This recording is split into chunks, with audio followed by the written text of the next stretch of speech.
television. So I knew this was going to be a big week with Cracked because they sent me a huge list of all sorts of projects that they knew were going to have to be done. And so this week was a lot of stuff, like getting home from work and right away, and we didn't get the laptop till late in the week, so my train rides were pretty much useless in terms of all these freelance projects. And so I was getting home a lot of times pretty late at night, 10, sometimes 10:30 p.m., and just being like, okay, what do we do now? And it was really helpful to have my brother Matt and my wife Liz, of course, helping me out with these things, because it's a lot of combing through movies and finding like just the right kinds of scenes. Go through LA Confidential and find an example of someone being racist or chauvinist or being mean to women, and kind of open-ended stuff like that. And so it was great to have their help. That made it all possible for me to not stay up too much later past 2 a.m. on any given night. And by the way, I was waking up this week, on very little sleep and still feeling pretty great. Like there were a few days when I was like, I should go into work a little bit later and just, skip my lunch break or something like that. But I was feeling pretty good, even on low sleep. So sometimes you just hit those REM cycles just right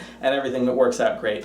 So one of the big things that we had to watch a lot of was X-Files, which is great because I love the X-Files. And so there were like 7 or 8 moments that I needed to find, stuff with like Mulder and Krycek, and Mulder being weird, which is always fun because he does something weird in pretty much every episode, which makes me wonder how much of that is David Duchovny just improvising and how much of it is just the character being ridiculous. The episode Bad Blood, by the way, which was written by Vince Gilligan, which is the same story, half of it told from Mulder's perspective and half it told from Scully's perspective, is such a fun episode. And you see so many little hints of some of the humor that makes its way onto Breaking Bad in that episode, and just having a lot of fun with those totally, dualistic perspectives in the same way that, Walt and Jesse see the world with totally different eyes. It's really fun to see that kind of thing through Mulder and Scully. Also, going through this because of some of the Krycek stuff, there is a lot of fan fiction out there for Mulder and Krycek, like, getting together. And I forgot that, early on they actually work together, and it's revealed at the end of that episode that Krycek's actually working for the cigarette smoking man. Really cool show. I really had such a great time as a kid watching that. It was my introduction to like exciting television with really tangled plot threads, and I think allowed me to enjoy shows like Lost, a few years later. So that was kind of cool. Other big news this week, Hannibal had a glorious episode this week. So well done. Some of the best acting I've ever seen Gillian Anderson do in X-Files or anything she's done since then. I thought she was fantastic in movies like The Last King of Scotland, obviously The Fall, but this was something else, my God. And drawing from the books, the way this show has been taking like little pieces from all the different books and also steering the audience's expectations in certain ways. When you think something's going to be done that's in the book, I can just say, no one's watching the show, I'm just going to talk about whatever I want. At the end of the episode, it looks like you're going to have the scene where one of the people chasing after Hannibal gets his head, cut off, and Hannibal's like eating his brains, which both in the book and especially in the movie just felt like a little bit too much for me, just a little bit pushing the limits.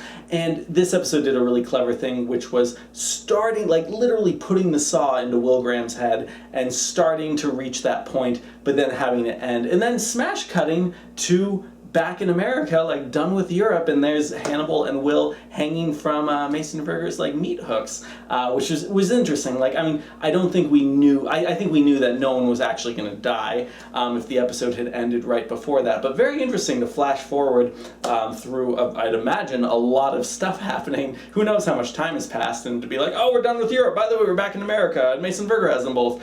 And, as we know, we're going to be ending up in the whole world of Red Dragon, so somehow we're going to get to Hannibal in jail, and Will Graham's going to get married, and all this stuff that everyone who's seen the movie is familiar with. And I'm very excited for Richard Armitage playing Francis Dollarhide, played by Ralph Fiennes in the Red Dragon movie, which again I'm a fan of. I still haven't seen Manhunter. I probably should give that a try sometime. But yeah, that was really cool stuff. Also this week, Hannibal continues to be amazing. I'm super in denial that it might not come back. I was so convinced that if it got canceled, that some outlet was going to see the niche audience for it and pick it up for a 4th season. Now it seems, especially based on what Brian Fuller said recently at Comic-Con, that the only real chance of something happening with it is going to be if it comes back as like a television movie. So, Hannibal, an amazing show. It was starting to get a little bit too far up its own poetic butt this season, but this previous episode, right back on form. I was totally glued to my Kindle screen the whole time. By the way, Amazon, again, fantastic customer service, but like I was trying to watch this episode in my Kindle, which by the way was very awkward on the train because there's a very like vaginal kaleidoscopic lesbian sex scene in this episode, which, while able to air on NBC, kind of awkward to have people, looking over your shoulder seeing you watch because it looks like porn. But once again, I downloaded the episode on my Kindle, and then I'm trying to watch it on the train, and I'm getting all these errors of like low bandwidth, low streaming. No duh, I'm on a train, I'm underground. That's why I downloaded the episode. And so I mentioned that to Amazon, and I thought they were going to give me another little like $2 refund or something. Instead, they gave me a full refund of $30, which was the cost of the season, which on the one hand I'm like, yay! On the other hand, I'm like, oh, so then I'm not supporting the show anymore because maybe they take that money away from the show that I had given to the show. I don't know what the distribution is between Amazon and the network, but anyway, that was sad. Also this week, while I was doing all my Avery Fisher Hall stuff, I thought, okay, I just need a show to have on in the background that I'm not going to pay too much attention to, but will help keep me focused. The way I focus on things is very interesting. Like, I actually have a lot of trouble focusing if I'm just trying to get my work done and nothing else is happening, because I'm always looking for something to distract me. And so for some reason, if I have something distracting me, like a television show, that it plants like a little guilt seed in me, and it's like, oh god, I'm watching television, I can't be watching television at work, I better get work done. And for whatever reason, that drives me to be really focused on what I'm doing, because it's like, I can't have a single second where I'm just watching television, because that's not okay to do at work. And yeah, so it keeps me focused, which is interesting. So I wanted to have something that definitely wasn't going to draw my attention too much while I was doing my work this week, and so I was like, whatever, I'll give House of Cards another chance. When the third season first came out a few months ago, I watched the first episode kind of half-heartedly while I was doing other things, and was like, boring show, I don't care, whatever. Because the first two seasons, I mean, I can't say I enjoyed them that much. The problem with them was that I always felt like Frank, or I almost said Francis because I'm thinking about Red Dragon. Frank? Yeah, Frank Underwood. I always felt like he was undisputably the smartest man in the room, and everyone else had no chance in hell of beating him at anything, of calling him out on his BS, any of that stuff. And that made the stakes pretty low. It made me not that interested in a viewer, and the characters just felt really dumb. Like, even Frank would make really dumb decisions where you're like, there's no way you're gonna get away with that. Pushing a woman into a subway where there's clearly cameras everywhere and you're, an important political figure, why would you take that risk? If you really wanted her to get killed, why wouldn't you have someone else do it? Why do you need to do that yourself? Things like that, really irked me. And so that's a really weird way to start saying that I'm really enjoying Season 3. And the reason is because all those problems I was having are mostly gone. There are characters who are smarter, and there are characters who are as smart, if not smarter, than Frank now. There's a really fun, Vladimir Putin stand-in that I'm enjoying the dynamic of quite a bit. There's some really cool stuff happening in this presidency he has now that makes it seem like, maybe he bit off more than he can chew, and in an interesting way. Like, it's fun to watch him struggle and watch people kind of see through him more than they have in the past and be like, yeah, you're just playing me, what do you want? That kind of thing. And so I'm 6 or 7 episodes in. Robin Wright is fantastic. All the actors are doing a really dynamite job.